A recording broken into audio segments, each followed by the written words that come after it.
সখী দেখ আমাদের রাধাকৃষ্ণের মধ্যে কি ভালোবাসা। সুখসারি তবুও ঝগড়া করে। কিসের ঝগড়া? ওই শোন, তুই যাই বর্ষারি, আমার কৃষ্ণের চূড়া বামে, আমার রাধা চরণ পাবে বলে।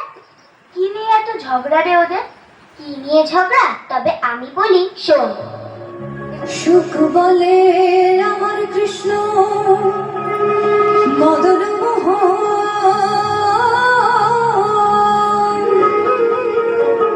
আর সারি বলে কি বলে, আর সারি বলে আমার রাধা বামে যতক্ষণ নইলে শুধুই মদন।